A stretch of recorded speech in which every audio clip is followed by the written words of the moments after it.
and welcome to Rolling with Reviews. I'm Will, and with me as always is the main phase to all my turns, Sarah. And today we're doing a review of Marvel Dice Thrones. Sarah, tell us a bit about this game.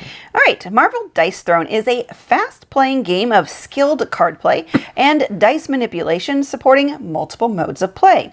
Choose one of 8 Marvel characters, attack your opponents, and activate abilities by rolling your hero's unique set of 5 dice. Accumulate combat points and spend them on cards that have a large range of effects. Be the last one standing to win.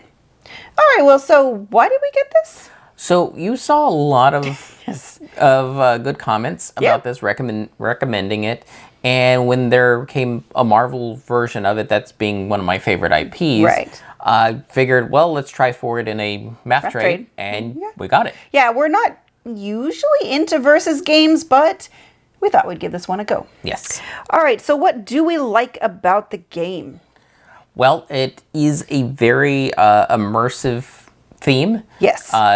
Very good at recreating the heroes and their powers. Yeah, the characters really feel like they're characters. Their uniqueness comes through.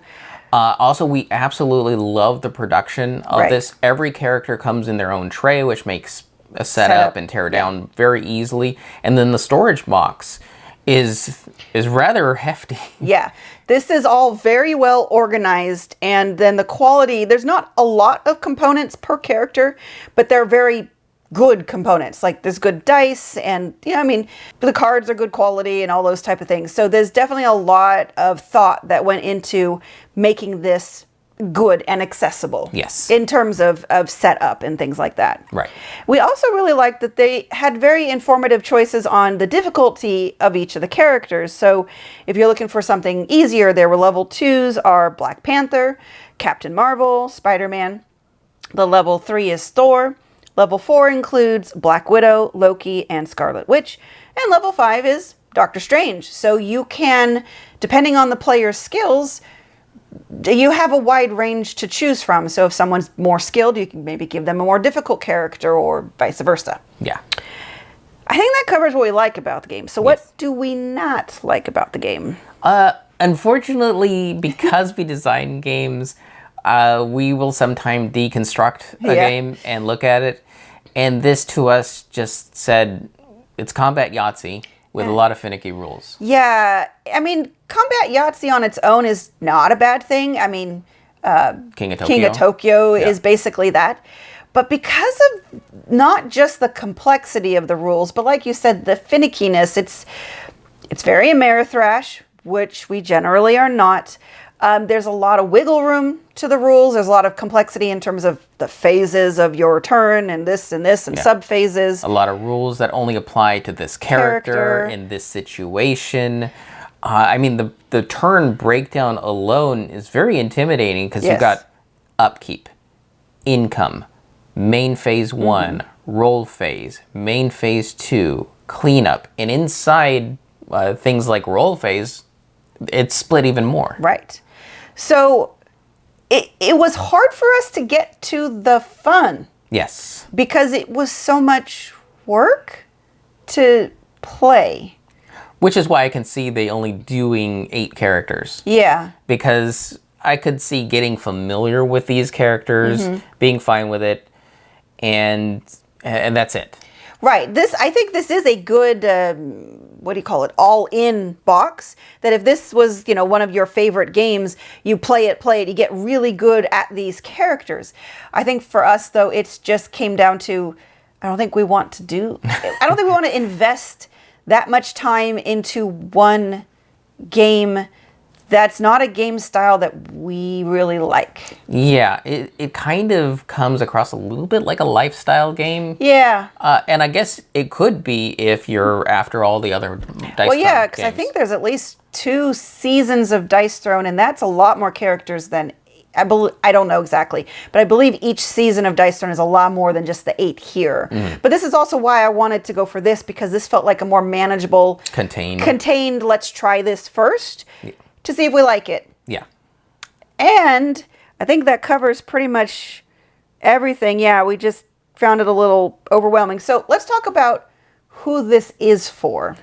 So the fans of Ameritrash games, this is their bread and butter because it's a lot of thematic, a lot of color, a lot of dice chucking. Yes. A lot of decisions that feel over the top and powerful. Yeah, and you can really get into that kind of aggressive combat of trying to, get everything working together and getting your skills to work and things like that. So, yeah. Also, those people who really thrive on a head-to-head combat centric game experience, this is ideal for those people. Right. And this one is definitely going to be for Marvel fans who like to get that immersiveness of being the hero, because each character really feels like their character.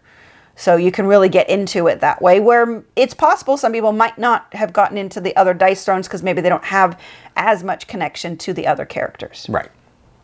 All right, so let's move on to our rating then. So for our ratings, we each have 1d6 worth of ratings to give. 1 is low, 6 is high. We give a number, a reason why, add them together, and see what it rolled for us. Sarah, what did Marvel Dice Thrones roll for you? It rolled a 2. It's too complex for how little fun I had, especially considering with Will's vision disabilities, I had to help manage his board. So it's not like I could just kind of relax during his turn while he's thinking about things, or even just focus on what do I want to do next, because I had to be helping him manipulate everything on his board. So it was really hard for me to get to the fun. And as much as it's a 2-player game, it's actually kind of indicative of the type of 2-player games we don't like. Okay. For me, I gave it a 3. This is one of those games that you're either going to love it or hate it.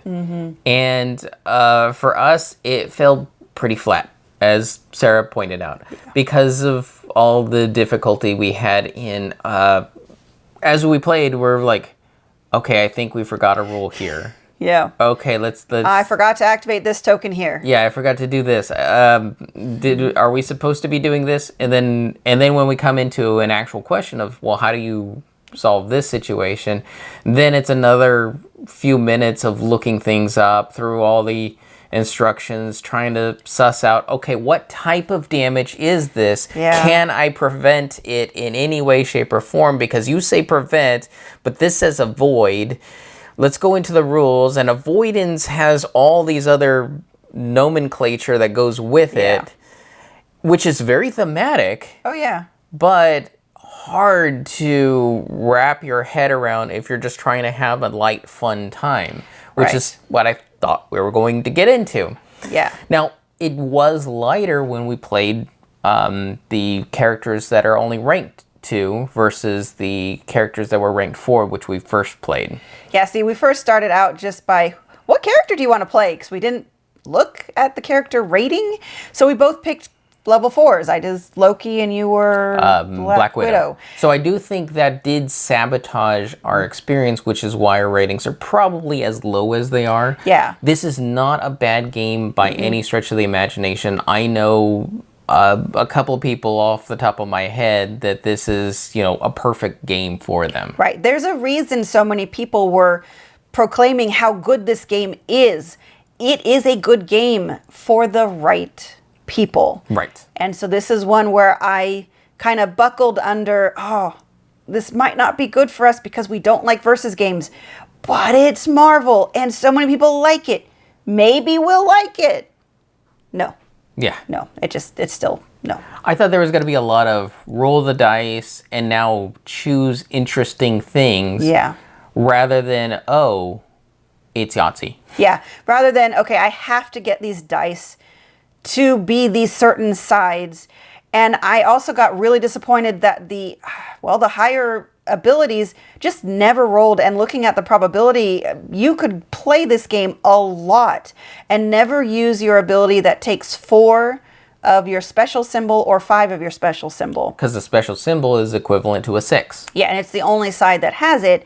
So unless you have... it's technically harder than a Yahtzee. It is. Because a Yahtzee, you can get 5 of the same number.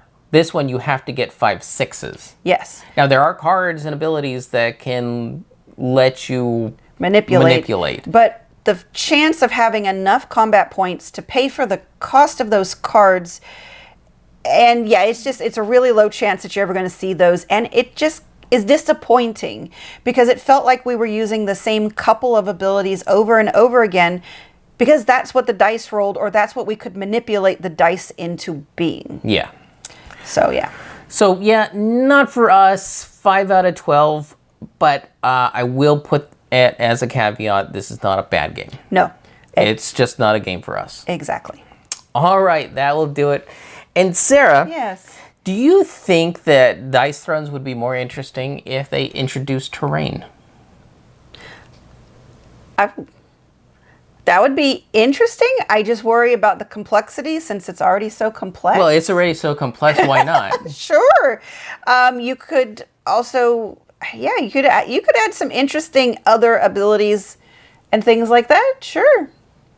There you go.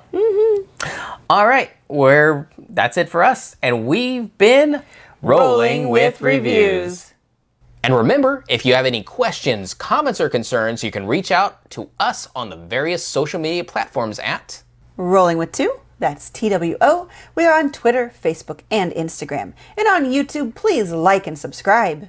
And if you have time, check out the other content Nanaman has found for you. Because remember, he's rolling with you.